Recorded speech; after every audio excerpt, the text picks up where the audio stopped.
warahmatullahi wabarakatuh. Innal hamdalillah nahmaduhu wa nasta'inuhu wa nastaghfiruhu wa nastahdihi wa na'udzu billahi min shururi anfusina wa min sayyiati a'malina may yahdihillahu fahuwal muhtadi wa may yudlil falan tajida lahu waliyyan mursyida.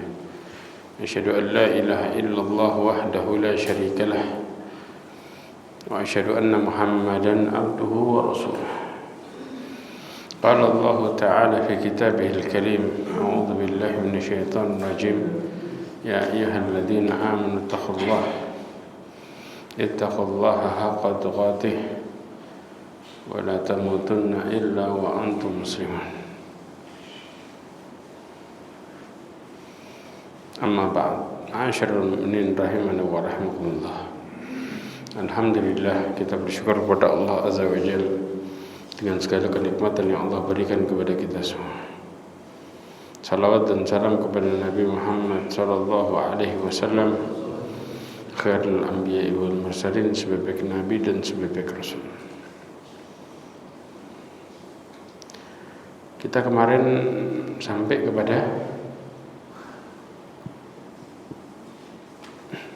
sampai mana?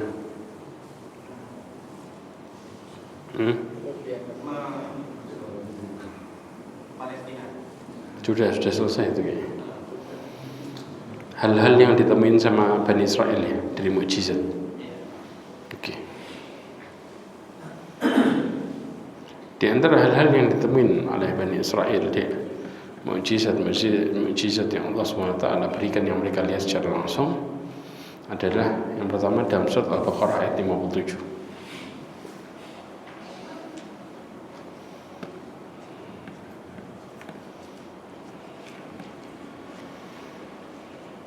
Mereka mendapatkan kenikmatan yang begitu banyak. Di antaranya ini.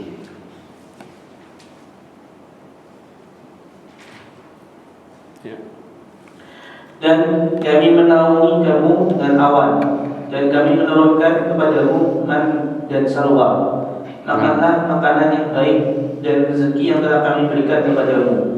Mereka tidak menzalimi kami, tetapi justru mereka lah yang menzalimi diri mereka sendiri. Allah SWT firman, wa dhallalna 'alaikumul ghamama wa anzalna 'alaikumul manna wassalwa. Qulu min thayyibati ma razaqnakum wa ma dhalamuna walakin kanu anfusahum yadhlimun. Allah katakan, dan kami naungi kalian dengan awan, dan kami turunkan kepada kalian manna dan salwa. Manna ini adalah makanan yang disiapkan berupa tumbuh-tumbuhan dan biji-bijian yang lezat yang turun dari langit dan tersangkut di pohon. Jadi Allah SWT turunkan dari langit kemudian disangkutkan di pohon. Kemudian apa? Mereka tidak bersusah payah mengambil makanan itu, digampangin, tinggal ngambil aja tiap hari. Ya. Kemudian salwa ini adalah burung yang gampang ditangkap. Ya. Dan mudah bagi mereka untuk masak dan makannya. Istilahnya mereka dikasih makanan yang gampang diproses. Ya, ini disebutkan dalam tafsir Ibnu Katsir. Ini berupa kenikmatan yang makanan yang enggak biasa mereka dapatkan. Bahkan setelah berjalannya waktu, mereka merasa bosan sama makanan yang sangat lezat itu dan gampang mereka dapetin. Ya, sehingga mereka bersikap zalim dan enggak tahu diri. Makanya Allah SWT sampai mengatakan, kata Allah, wa ma dhalamuna walakin kanu anfusahum yadhlimun. Mereka tidaklah menganiaya kami, tapi mereka apa? Menganiaya diri mereka sendiri. Nah, bentuk kezalimannya ketika dikasih yang enak kemudian minta enggak enak adalah surat Al-Baqarah ayat 61.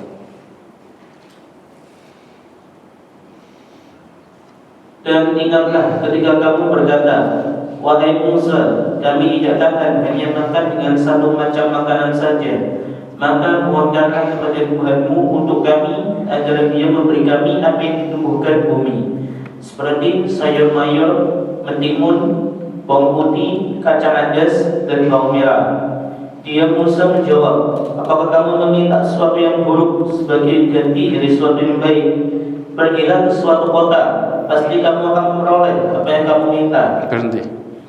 Allah katakan wa id qultum ya Musa lan nasbira ala ta'amin wahidin fad'u lana rabbaka yukhrij lana mimma tunbitu al-ardu min baqliha wa kithaiha wa fumiha wa adasiha wa basariha. Kemudian Nabi Musa menjawab dengan mengatakan qala atastabdiluna alladhi huwa adna billadhi huwa khair ihbitu misran fa inna lakum ma sa'altum. Allah katakan, dan ingat ketika kalian mengatakan wahai Musa kami enggak tahan dengan satu macam makanan, dikasih manna sama salwa tadi bosan. Ya ikhwah, sikap bosan itu bukan sikap orang yang bersyukur. Sikap bosan ini merupakan sikap orang yang kufur. Nah, maka kemudian muncul kata-kata kami bosan. Ya, padahal Allah memberikan makanan yang paling nikmat yang belum pernah dimakan sebelumnya. Ternikmat yang Allah kasih diturunkan dari langit. Anda bisa bayangin, dan gak akan pernah ada sebelumnya dan setelahnya. Ketika mereka mengatakan kami bosan ini, maka mereka meminta supaya Nabi Musa meminta kepada Allah SWT supaya ditumbuh-tumbuhkan sayur, timun, bawang putih, kemudian kacang adas, kacang merah. Kacang adas itu modelnya kayak kacang hijau kupas. Kacang hijau dikupas, nah itu kayak kacang adas, persis. Ya, dan rasanya juga mirip kacang hijau juga. Kemudian Nabi Musa menjawab, apakah kalian meminta sesuatu yang buruk sebagai ganti sesuatu yang baik? Artinya makanan yang terbaik Allah kasih diganti dengan makanan yang di pasar semua orang bisa dapat. Ya, maka Nabi Musa mengatakan pergilah ke ihbitu misran. Maksudnya apa? Pergi ke kota manapun engkau akan dapat. Di mana? Di pasarnya dapat dengan gampangnya yang kau cari selama ini, yang kau sebut itu tadi lebih enak tadi. Ya, berarti di sini menunjukkan ketika seorang manusia berkufur kepada Allah, apapun yang Allah kasih dari kenikmatan yang terlezat sekalipun, mereka akan mensikapi dengan sebaliknya. Yaitu apa? Bersikap ingkar. Karena yang bisa menikmati apa yang Allah berikan hanyalah orang-orang yang bersyukur kepada Allah Subhanahu wa taala. Ya. Coba, makanya Allah Subhanahu wa taala berfirman tentang bagaimana sikap seorang hamba seharusnya. Disebutkan dalam surah Al-A'raf ayat 10. Coba perhatikan.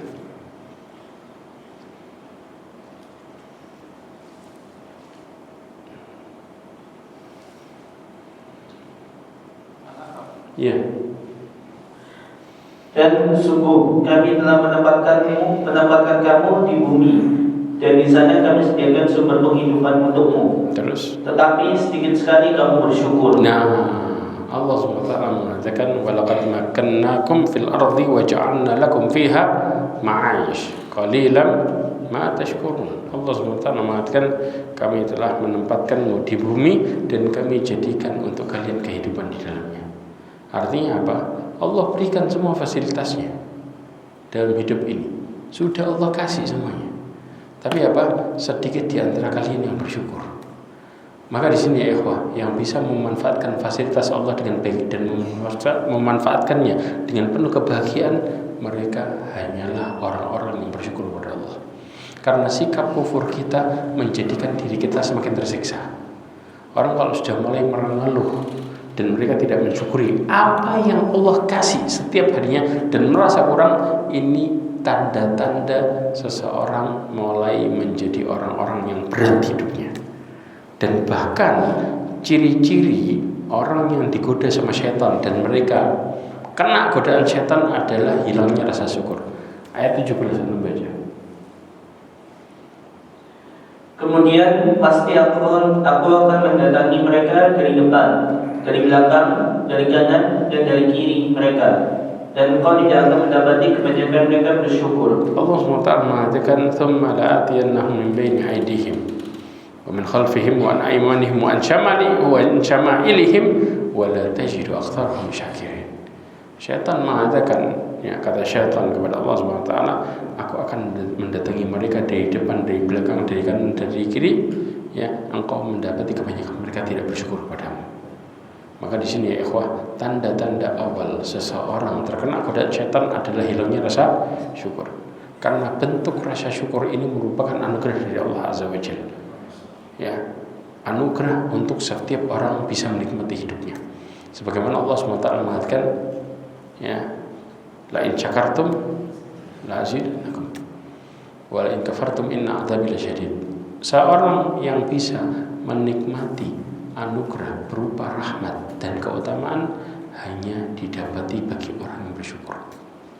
Ketika kalian bersyukur, maka Allah tambahkan nikmat. Hidupnya semakin bahagia.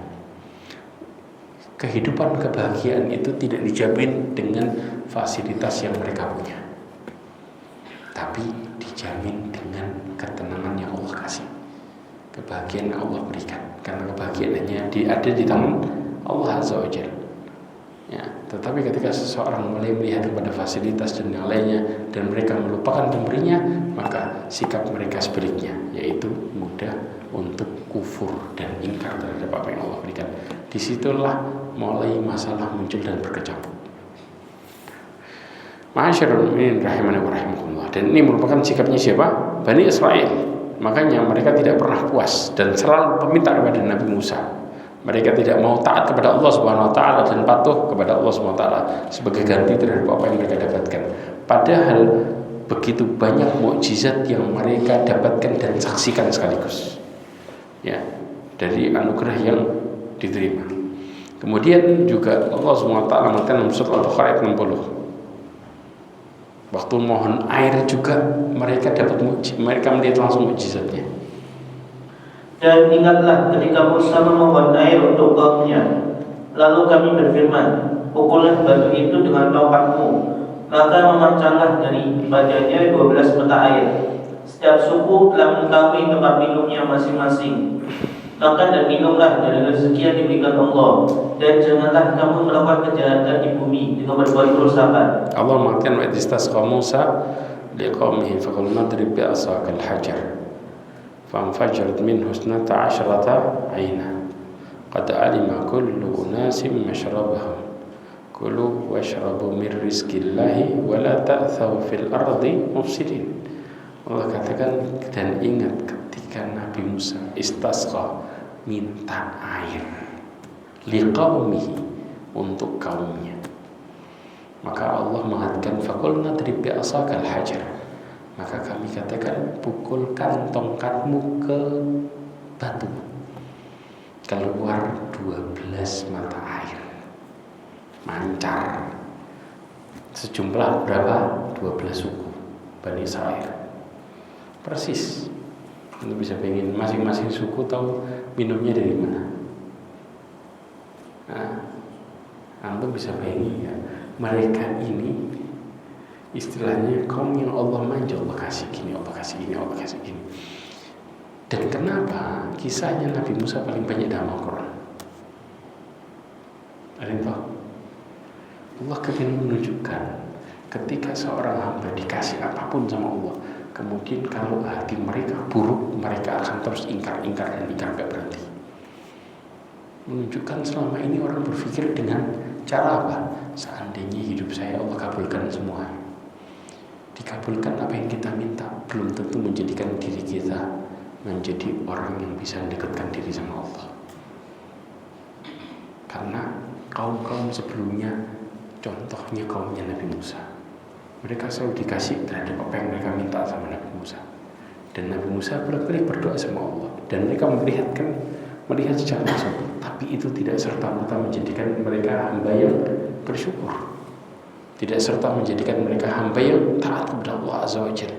Padahal mereka melihat secara langsung ketika dikasih makanan, minuman, dinaungin, diselamatkan dari kedoliman, serta bahkan yang lebih luar biasanya lagi, Allah membuat perjanjian sama mereka dengan cara Bukit Tursina diangkat di atas mereka. Istilahnya kalau ingkar mereka akan ditimpakan seperti itu.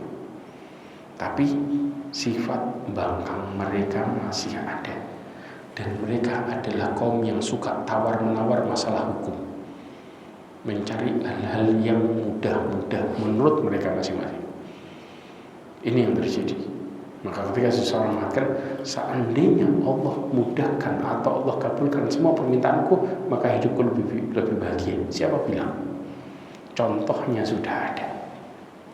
Dan bagaimana sikap mereka? Mereka kadang-kadang berpikir juga, kalau seandainya Allah kasih makanan yang begitu nikmat, niscaya hidupku akan enak. Siapa bilang juga? Contohnya mereka juga. Mereka dikasih makanan langsung dari langit, tapi tidak menjadikan mereka menikmati hidup. Malah mereka mengatakan, saya bosan. Ini pelajarannya ya. Dari sini kesimpulannya adalah kebahagiaan itu adalah apa yang Allah berikan kepada kita dari hidayah. Ketika kita bisa menjalankan aturan hidup yang Allah perintahkan, maka itulah sumber kebahagiaan. Ketika kita bisa menjadi hamba-hamba yang bersyukur kepada Allah, maka kita akan mendapatkan sumber kemudahan hidup dari rasa syukur yang kita selalu panjatkan, di mana kita dimudahkan untuk terus-menerus istiqomah mendekatkan diri kepada Allah Azza wa Jalla. Sebagaimana Allah katakan dalam surat Al-An'am ayat 125.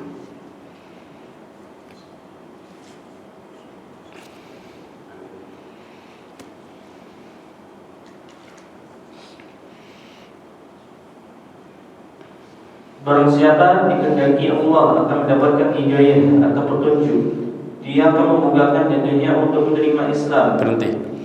Allah SWT mengatakan, "Faman yuridillahu yahdiyahu yashrah sadrahu lil Islam."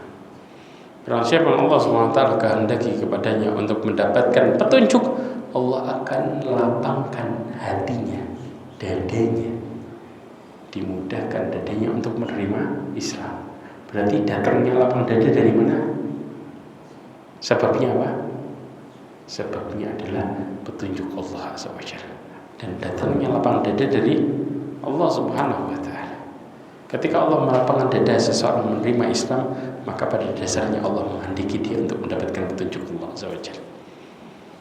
Berarti sebaliknya juga, kalau seseorang susah untuk menerima aturan Islam, maka pada dasarnya dadanya sesak sempit. Apa dalilnya? Lanjutin ayatnya. Dan barang siapa dikehendakinya menjadi sesat, dia menjadikan dadanya sempit dan desak, seakan-akan dia sedang mendaki ke langit. Demikianlah Allah menimpakan siksa kepada orang-orang yang tidak beriman. Ya ikhwah, ada orang yang ibadah dengan caranya sendiri tanpa minta tolong sama Allah. Seperti sholat yang menjadi rutinitas. Berapa banyak di antara kita ketika mau ibadah kita mengatakan, ya Allah mudahkan aku melakukan ketaatan. Berapa banyak? Dan berapa banyak di antara kita ketika selesai ibadah kita berdoa, ya Allah terimalah ibadahku. Sebagaimana Nabi Ibrahim, Rabbana taqabbal minna. Dimudahkan ketaatan ketika Nabi Musa menghadapi Fir'aun. Rabbi syrah li sadri wa yassir li amri. Berapa banyak kita berdoa itu? Berapa banyak? Sedangkan Allah SWT mengatakan ketika seseorang mendekatkan dirinya kepada Allah, namun mereka dengan caranya sendiri, mereka tidak minta tolong sama Allah Azza wa Jalla. Mereka menyombongkan diri dalam ketaatannya. Ya, Allah mengatakan wa may yuridillah, ya, wa may yurid ayyudillahu yaj'al sadrahu dayiqan haraja. Nah, siapa yang Allah menghendaki kepada yang kesesatan? Orang yang disesatin tadi ibadah enggak awalnya? Ibadah, bukan enggak ibadah. Tapi Allah jadikan dadanya sesak sempit. Tahu? Tambah ibadah, tambah susah. Tambah ibadah, tambah tersiksa. Terjadi? Kadang terjadi dalam hidup kita dan banyak. Jangan merasa kita merasa aman. Kita ini butuh sama Allah dan minta sama Allah itu bukan sekali dua kali, tiap hari, tiap saat. Karena sekali Allah tidak ngasih kita petunjuk, langsung hidup kita tambah susah, hidup kita tambah berat. Kalau Allah kasih petunjuk kita, hidup kita lapang. Itu modal utama hidup. Allah katakan, kadzalika yaj'alullahu rijsa 'alal ladzina la yu'minun. Begitulah kami siksa orang yang tidak beriman. Kenapa? Orang yang disesatin sama Allah, Allah lihat dia beriman gak? Enggak. Karena ibadahnya bukan karena Allah, cuma sekedar yang penting dilihat orang sebagai orang yang baik, bukan karena Allah, tapi sekedar pengukur kewajiban dan sebagai hal kebiasaan. Makanya kadang kita lihat ibadah jadikan kebiasaan. Ya ikhwah, kebiasaan itu bukan hal yang baik ketika kita lihat. Tapi jadikan ibadah sebagai kebutuhan, itu yang benar. Bukan ibadah kebiasaan. Karena banyak yang biasa ibadah tapi hidupnya masih berantakan. Biasa, betul enggak? Berapa banyak di antara kita salat 5 waktu? Tapi berapa banyak di antara kita yang bisa menikmati hidup di balik ibadah kita? Padahal Allah Subhanahu wa taala, Allah itu Maha membalas kebaikan. Sebagaimana Syekhul Islam mengatakan, fa inna Rabb ta'ala syakur. Sesungguhnya Allah itu Maha mensyukuri. Karena kalau Allah Maha mensyukuri, berarti setiap kita berbuat baik dibalas kebaikan enggak? Dan bahkan dibalas kebaikannya 2 langsung. Dunia, akhirat, double. Nah, kalau kita ibadah tapi hidup kita tambah berantakan, berarti ibadah kita benar atau salah? Sudah pasti salah. Jangan pernah mengatakan saya sudah ibadah benar, tapi urusan kita sama orang sama yang lainnya ruwet. Maka di sini menunjukkan bahwa ibadah kita buruk. Sebagaimana Bani Israel. Bani Israel melihat mukjizat Allah bolak-balik. Apakah menjadikan hidup mereka serta-merta mudah untuk melakukan ketaatan kepada Allah? Gampang apa susah? Susah. Tambah merasa ngeluh dan ngeluh. Bayangin antum, dikasih makanan dari langit ngeluh, bosan. Dikasih aturan yang membuat mereka terus bahagia, kata mereka berat. Kurang apa coba? Ya, berarti sumber kebahagiaan ketika kita bisa melakukan agama ini dengan petunjuk. Dan sedangkan di sisi Allah Subhanahu wa taala, ya, tidak akan pernah kita bisa raih. Kecuali dengan apa? Kecuali dengan apa? Kita tidak akan pernah bisa meraih apa yang Allah Subhanahu wa taala punya kecuali dengan berdoa. Kalau kita sendiri berdoa sama Allah berat, dari mana kita bisa mendapatkan anugerah itu? Sebagaimana Al-Imam Muta'arif, ya, Ibn Abdillah Ibn Asyakir, ya, mengatakan, aku mengingat-ingat apakah penghimpun segala kebaikan. Karena kebaikan itu banyak, dari mulai puasa, salat dan yang lainnya. Semua kebaikan itu ada di tangan Allah. Maka jika engkau tidak mampu memiliki apa yang ada di tangan Allah kecuali dengan memohon kepada Allah agar Dia memberikan itu semua kepadamu, berarti penghimpun semua kebaikan adalah berdoa kepada Allah. Ya, perkataan ini diriwayatkan oleh Imam Ahmad di dalam kitabnya Az-Zuhud. Berarti kalau kita tidak minta sama Allah atau berat untuk minta, berarti kita sedang susah untuk mendapatkan kebaikan. Harus minta terus, nggak mandek. Ustaz, sehari harus puluhan kali, hatta sampai hal yang kecil bolak-balik untuk harus minta bolak-balik. Ini yang dimaksud, ya. Karena dari kita minta, kita akan terus ingat sama Allah, dan kita akan terus punya alasan buat deketin Allah terus. Makanya para sahabat itu sampai dalam dapur pun habis minta sama Allah. Dalam dapur minta, apalagi yang lainnya. Jelas, ini kuncinya. Ya.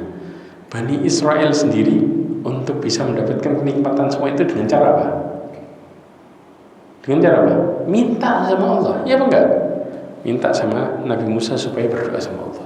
Minta supaya, ini menunjukkan bahwa mereka minta sama Allah Azza wa Jalla. Ini Bani Israel. Apalagi seharusnya kita lebih dari itu. Ya. Kita masuk ke contoh bagaimana Bani Israel ini tukang niku. Ya. Dari kisahnya apa? Dia punya sifat buruk, tukang tanya, tukang niku. Disuruh gini, kisahnya sapi sah. Kita akan kupas ini. Coba dibaca di surat Al-Baqarah ayat 67 sampai 73. Dan ingatlah ketika Musa berkata kepada kaumnya, Allah memerintahkan kamu akan menyembelih seekor sapi betina. Mereka bertanya, apakah kau akan menjadikan kami sebagai ejekan? Dia Musa menjawab, aku berlindung kepada Allah agar tidak termasuk orang-orang yang bodoh. Berhenti. Allah mengatakan wa idqala Musa liqaumihi innallaha ya'murukum an tadbahu baqarah. Qalu atattakhiduna huzwa. Kenapa mereka bisa ngomong, apakah engkau menjadikan kami bahan ejekan? Karena pada dasarnya suatu ketika Bani Israel ini dihebohkan, ada seorang dari mereka tewas terbunuh. Dan orang ini bukan orang miskin. Ya. Kemudian tanpa diketahui siapa yang melakukannya, maka salah seorang dari mereka dengan nada yang nyindir mengatakan, tanyailah Musa, karena dia pasti mengetahui. Padahal Nabi Musa nggak mengetahui ilmu ghaib, kecuali apa yang Allah Subhanahu Wa Taala beritahukan kepadanya. Akhirnya Allah mewahyukan kepada Nabi Musa untuk memerintahkan mereka nyembelih seekor sapi betina. Gampang kan? Tapi mereka kemudian mengatakan, apakah engkau ngejek kami? Ini masalah bunuh. Ujung-ujungnya disuruh nyembelih sapi. Hubungannya apa? Kebayang tuh? Ngeyelnya Bani Israel. Padahal perintah datangnya dari siapa? Dari Allah.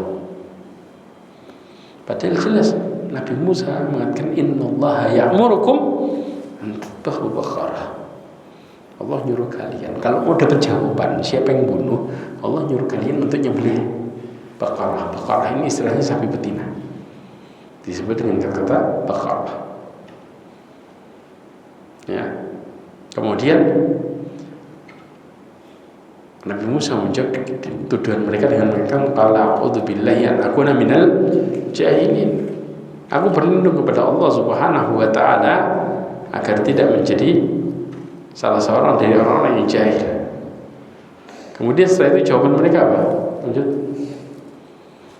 Mereka berkata, mohonkanlah kepada Tuhanmu untuk kami agar dia menjelaskan kepada kami tentang sapi betina itu. Antum tahu, disuruh nyembelih sapi betina masih ngeyel tanya sapi betinanya gimana? Padahal beli sapi betina selesai kan? Selesai, sapi apapun tarik, sembelih, sudah menjalankan perintah Allah. Maka yang mempersulit siapa? Persis dirinya sendiri. Dengan mereka mengatakan bahwa mohon kepada Tuhanmu untuk kami agar dia menerangkan kepada kami sapi betina apa. Sudah tahu sapi betina, tapi masih tanya yang gimana. Terus lanjut lagi. Dia Allah berfirman bahwa sapi betina itu tidak tua dan tidak muda, tetapi pertengahan antara itu. Maka kerjakanlah apa yang diperintahkan kepadamu. Allah SWT mengatakan, qala innahu yaqulu innaha baqaratun la faridun wala bikrun awanum baina dhalik faf'alu ma tu'marun.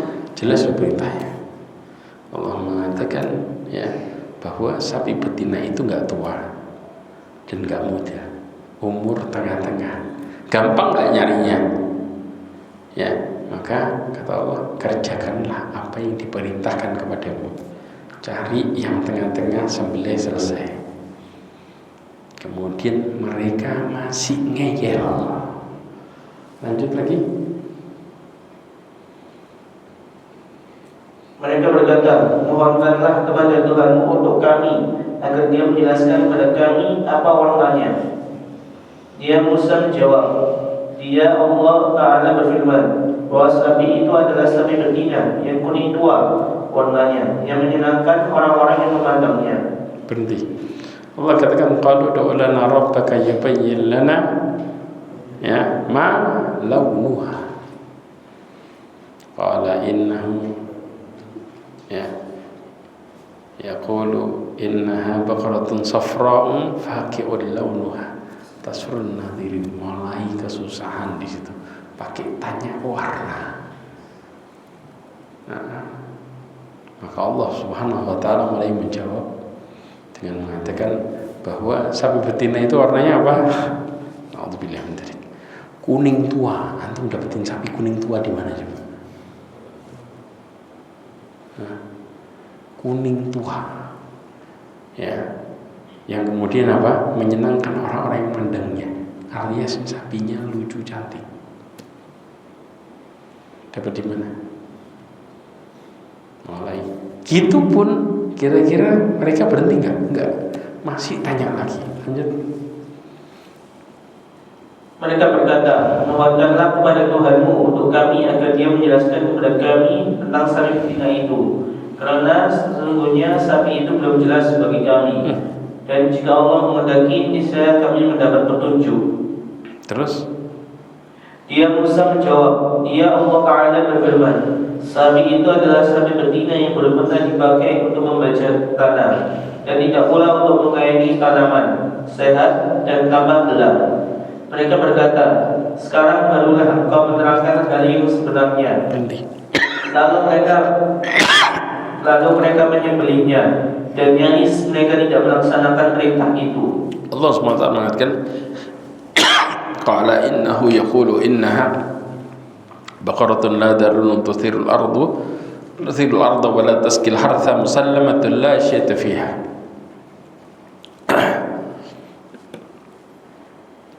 Ketika mereka memohon hakikatnya, maka mereka meminta kepada Allah Azza wa Jalla, maka Allah jelaskan sapi betina itu nggak pernah dipakai untuk membajak tanah, padahal umumnya sapi dipakai buat apa? Bajak. Ya, nggak pernah buat ngairin tanaman, artinya membantu orang di ladang. Nggak cacat, nggak ada belangnya sama sekali, warnanya bagus meles, beres. Dan apa yang terjadi, ya ikhwah? Disebutkan dari kondisi yang sangat langka ini, akhirnya mereka tahu dapatnya berapa.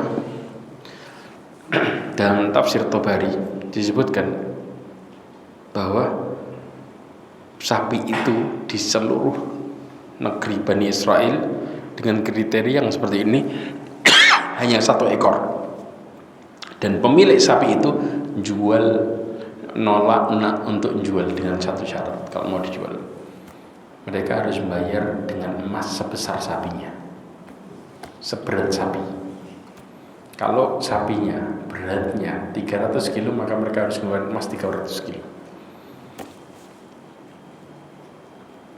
baru mau dijual. Makanya Allah mengatakan, kata Allah, wa makadu yaf'al, hampir-hampir mereka tidak bisa melakukannya karena saking mahalnya sapi yang mereka cari. Karena sifat ini sengaja Allah menghukum Bani Israel dengan mengeyainya mereka. Dan bahkan setelah mereka nyembelih, lanjut lagi ayatnya. Dan ingatlah ketika kamu membunuh seseorang, lalu kamu menuduh tentang itu, tetapi Allah menyingkapkan apa yang kamu sembunyikan. Lalu kami berfirman, pukullah mayat itu dengan bagian dari sapi itu. Demikianlah Allah menghidupkan orang yang telah mati, dan Dia memperlihatkan kepadamu tanda-tanda kekuasaannya agar kamu mengerti. Al-Imam Qurtubi mengatakan dalam tafsirnya, Allah SWT mewahyukan kepada Nabi Musa supaya memotong dari salah satu bagian tubuh sapi itu ke si mayit. Kemudian ada yang mengatakan bahwa yang dibukurkan ekornya, ada lagi yang mengatakan yang dibukurkan pahanya. Jadi paha sapi itu sudah disembelih, paha sapinya diambil, dibukurkan si mayit. Apa yang terjadi? Setelah dibukurkan, Imam Tabari mentafsirkan, ya, memukulkan bagian tersebut kepada si mayit dengan izin Allah, mayitnya hidup lagi. Kemudian ngasih tahu siapa yang bunuh, kemudian habis itu mati lagi. kejadian ini ya, kalau mereka dari awal cuman nyembelih sapi betina, selesai nggak kira-kira? Selesai. Dapatnya murah nggak? Murah. Tapi karena mereka bertele-tele, akhirnya mereka harus bayar mahal dengan seharga emas, seberat sapi itu. Tentu bisa bayangin, 300 kilo contoh kalau sapinya betina, kira-kira 300 kilo emas berapa M?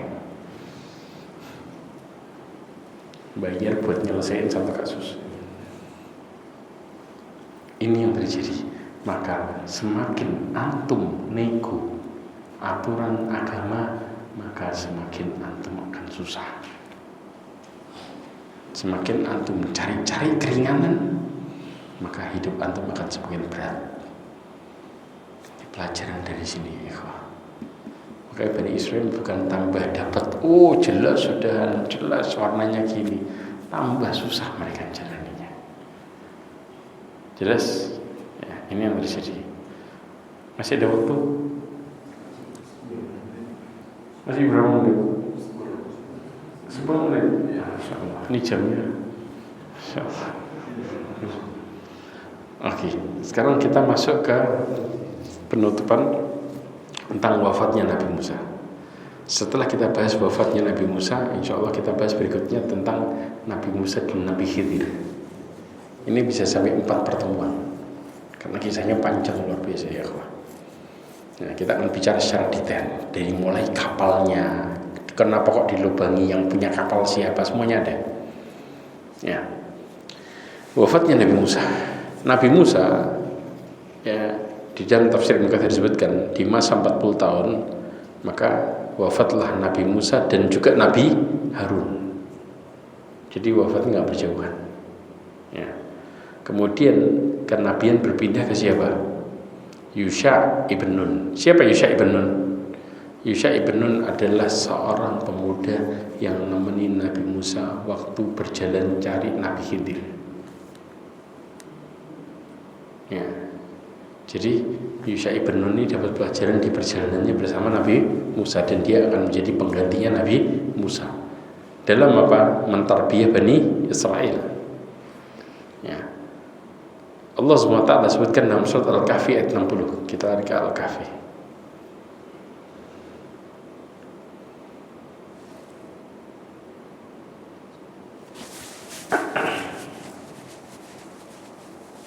Coba.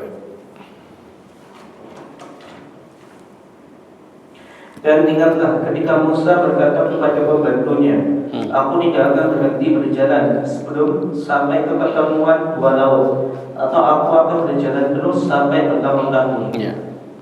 Allah mengatakan wa idqala Musa li fatahu. Yang dimaksud fatahu di sini, ya, bisa dikatakan pembantunya, muridnya adalah Nabi Yusha ibn Nun. Ngomong apa? La abraha hatta ablugha majma'al bahraini aw amdiya huquba. Kata Nabi Musa ke Nabi Yusha ibn Nun, aku tidak akan berhenti berjalan sebelum aku bertemu dengan pertemuan 2 buah laut. Ya, atau aku akan berjalan sampai bertahun-tahun, karena Allah SWT ya mewahyukan kepada Nabi Musa akan bertemu di 2 pertemuan 2 laut, di situ tempatnya. Ya, maka disinilah, ya, dan Yusha ibn Nun inilah yang memimpin Bani Israel untuk menaklukkan Palestina setelah orang-orang Bani Israel, ya, bangkang dengan nyuruh Nabi Musa dan Allah untuk apa? Perang ke dalam. Kita tungguin selesai, kita baru masuk setelah menang. Maka Allah menghukum mereka berapa? 40 tahun. 40 tahun tersesat. Nah, setelah itu baru Nabi Musa kemudian meninggal. Setelah itu baru penggantinya Yusha ibn Nun. Kemudian Yusha ibn Nun ini disebutkan oleh Rasulullah SAW dalam hadisnya diriwayatkan oleh Imam Bukhari dan Muslim. Kata Rasulullah SAW, ghazan nabiyyun, ya, minal anbiya, salah seorang nabi pernah berperang. Faqala liqaumihi, maka dia mengatakan kepada kaumnya, la yatba'ni rajulun malaka bud'am ra'atin. Jangan ikut kepadaku dalam peperangan seorang laki-laki yang baru saja menikah. Wa huwa yuridu ayyabniya ma'ah. Ya, sedangkan dia ingin berhubungan istri dengan istrinya, berhubungan suami istri maksudnya. Walamma yabni biha. Kemudian tidak pula seorang yang tengah membangun rumah. Wala ahadun bana buyutan walam yarfa suqufaha. Dikatakan dan seorang yang tengah membangun rumah dan belum menyelesaikan atapnya. Wala ahadun ishtara ghanaman au khalifat wa huwa yantadiru wiladah. Ya, atau seorang yang membeli kambing atau onta yang sedang hamil tua dan dia nunggu apa? Nunggu lahirannya. Maka orang-orang yang seperti ini enggak boleh ikut perang. Ya, faghaza fadana minal qaryati salatal asri au qariban min dari. Kemudian Rasulullah mengatakan, kemudian Nabi ini tadi berangkat perang, kemudian dia mendekati sebuah desa, ternyata waktu sholat asar sampai atau sekitar waktu tersebut. Faqala li syams, maka dia mengatakan kepada matahari dengan mengatakan, innaki ma'murah, sesungguhnya engkau wahai matahari, ya, engkau diperintahkan, alias apa? Engkau ini adalah hamba Allah. Wa ana ma'mur, saya juga hamba Allah. Yang istilahnya diperintahkan sama Allah SWT. Allahumma ihbisha alaina. Maka dia berdoa mengatakan, ya Allah, tahanlah gerakan matahari di atas kami. Ya. Fahubisat hatta fatahallahu alaihi. Maka kemudian matahari itu pun ditahan sampai Allah Subhanahu wa taala memberikan kemenangan kepada mereka, baru mataharinya tenggelam. Ini adalah nabi yang mukjizatnya apa? Nahan matahari sampai menang. Antum bisa bayangin. Nah, istilahnya malamnya terlambat ini. Ini kejadiannya kepada Yusha ibn Nun. Kemudian peperangan yang dimaksudkan adalah di dalam kitab Bidayah wa Nihayah adalah perang penaklukan Palestina. Ya, tapi nggak dijelasin secara detail bagaimana terjadinya penaklukan. Allah SWT memenangkan Nabi Yusha dan Palestina pun ditaklukkan dan menyerahkan kepada Bani Israel. Perintahnya apa? Ketika sudah menang. Surat Al-Baqarah di mana, Pak? Balik ke Al-Baqarah.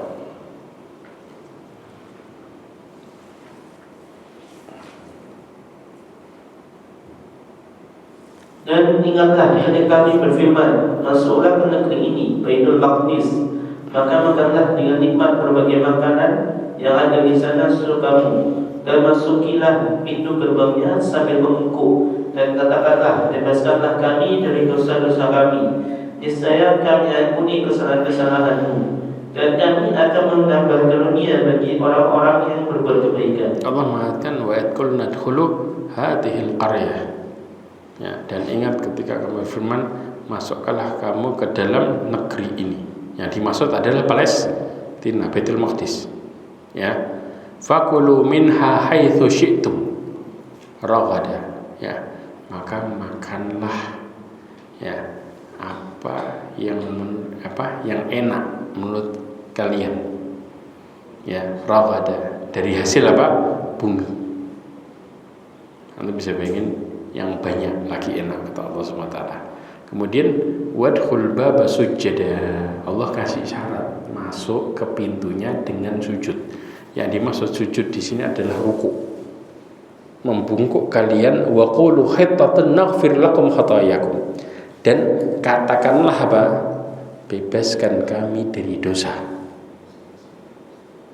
Ya. Maka niscaya kami akan mengampuni kalian, wasanazidul muhsinin, dan kami akan memberikan tambahan kepada orang-orang yang berbuat baik. Ini syaratnya. Dan apa yang terjadi ya ikhwah? Harusnya mereka itu masuk dalam kondisi rukuk, nunduk sambil bersyukur kepada Allah dan mengucapkan ampunan, permintaan maaf pun kepada Allah Azza wa Jalla. Tapi justru Al-Imam Tabari menjelaskan bukannya masuk sambil sesuai perintah, malah mereka masuk sebaliknya, sambil dorong-dorong pantat mereka, alias dengan sombong. Oh, itu cara mereka. Berarti apa? Perintahnya apa? Lakuinnya apa? Padahal Allah kasih nikmat. Ini Bani Israel. Tukang bangkang, tukang nego, tukang ngeyel. Padahal apa? Mereka mengatakan bahwa kami kepingin kangen mau ke Palestina lagi, bumi kami yang dulu. Tapi mereka mengatakan seperti ini, dan mereka mengatakan itu bumi yang dijanjikan dari mana? Allah kasih kesempatan, mereka malah menghina dengan cara seperti ini. Ya. Dan bahkan mereka sendiri sombong dengan memamerkan kekuatan diri, ya, dan melesetin kata-kata hittah dengan kata-kata apa? Istighfar dengan kata-kata gantung. Oh, hittah ini maksudnya apa? Katakanlah istilahnya, kami akan memberikan kalian gantung, bukan ampunan. Antum bayangin ayat Al-Quran, perintah Allah dipelesetin sama mereka. Nah, maka inilah lancangnya Bani Israel, dan mereka mengolok-olok. Makanya Allah katakan dalam surat Al-Baqarah ayat 59, coba. Lalu orang-orang yang zalim mengganti perintah dengan perintah lain yang tidak diperintahkan kepada mereka. Maka kami turunkan malapetaka dari langit kepada orang-orang yang zalim itu, karena mereka selalu berbuat fasik. Nah, Allah mengatakan fabaddala alladziina zalamu qawlan ghayra alladzi qila lahum fa'anzalna alladziina zalamu rijzan minas samaa'i bima kanu yafsukun. Allah katakan orang-orang yang zalim itu mengganti perintah yang seharusnya mereka kerjakan dengan perintah yang tidak mereka lakukan, diganti aturannya. Itu mereka. Makanya kenapa kitab Taurat itu sampai hilang istilahnya mereka itu, karena mereka ganti aturannya. Semua mereka ganti aturan. Dan yang kaum yang berani ganti aturan Bani Israel. Yahudi ini paling pintar untuk ganti semau mereka, ditafsirkan dengan seenaknya sendiri. Naudzubillah min dzalik. Ya, makanya di sini Bani Israel kaum yang sangat tidak beradab kepada Allah, sangat tidak beradab. Padahal nikmatnya paling banyak. Mereka lihat mujizat paling banyak, tapi buat mereka tambang bangkang. Itu manusia. Makanya orang suka mengatakan apa? Seandainya ya semua, kalau enggak orang Allah enggak, istilahnya kita enggak minta sama Allah langsung dikasih enak ya. Ya ikhwah, ini manusia. Dikasih aja bangkang, enggak pakai minta kemudian dikasih, sikapnya gimana? Tambah semena-mena. Jelas. Ini yang terjadi, dan inilah bagaimana keburukan luar biasa. Dan bahkan mereka adalah orang yang membunuh para nabi dan rasul, serta keras kepala dan gemar mencari celah dalam menghindari perintah Allah. Ngelesnya pintar, ya, dan suka melanggar aturan. Inilah keburukan Bani Israel. Makanya Allah SWT memberikan mereka sifat apa? Laknat. Al-Maidah 78.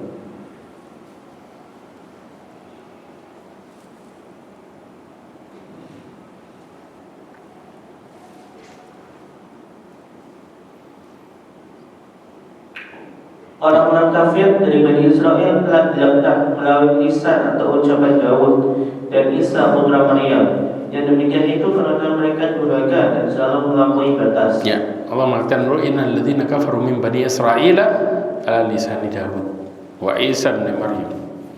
Telah dilaknat orang-orang kafir dari Bani Israel dengan lisan Nabi Daud dan juga Nabi Isa. Nanti ada di kisahnya di Nabi Daud insyaallah. Ya. Kenapa? Dzalika bima asaw wa kanu ya'tadun. Yang itu terjadi disebabkan karena mereka durhaka dan mereka selalu melampaui batas. Dan kemudian ya ikhwah, bagaimana meninggalnya Nabi Musa? Nabi Musa dalam kisah yang diriwayatkan oleh Imam Muslim disebutkan, ya, Rasulullah SAW mengisahkan kisahnya Nabi Musa meninggal. Pada waktu itu Allah SWT mengutus malaikat maut dalam bentuk manusia. Jelas? Maka malaikat maut dalam bentuk manusia tadi, sifat badannya menjelma jadi apa? Manusia, bukan? Iya kan? Oke. Terus kemudian maka malaikat maut tadi datang kepada Nabi Musa, kemudian berkata, penuhilah panggilan Rabbmu. Maksudnya apa sih? Meninggal. Nabi Musa pun namper sampai matanya malaikat maut tadi keluar dari tempatnya. Sekali ditamper. Ditampernya bukan balik-balik loh, cuma sekali itu. Matanya langsung keluar. Akhirnya kemudian malaikat maut tadi kembali menemui Allah dengan mengatakan apa? Engkau telah mengutusku kepada seorang hamba yang gak mau mati. Karena disuruh balik sama Allah, ditamper, langsung balik lagi ke Allah. Dan malaikat maut tadi ngapain? Curhat sama Allah dengan mengatakan, engkau telah mengutusku kepada hamba yang tidak menginginkan mati. Ya, sungguh dia telah mencongkel mataku. Di sini para ulama menjelaskan waktu itu sifat malaikat maut karena sifatnya dia menjelma menjadi manusia, maka badannya badan manusia dan sifat-sifat manusia.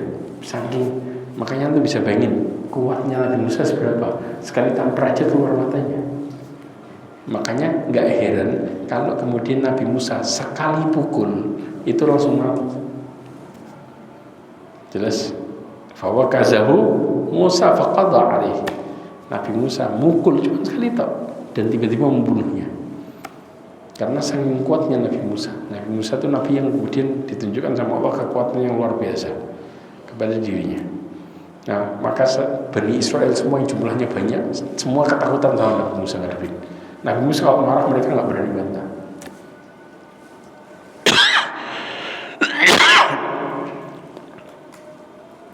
Udah, kemudian akhirnya Allah SWT mengembalikan matanya malaikat maut sambil berfirman apa?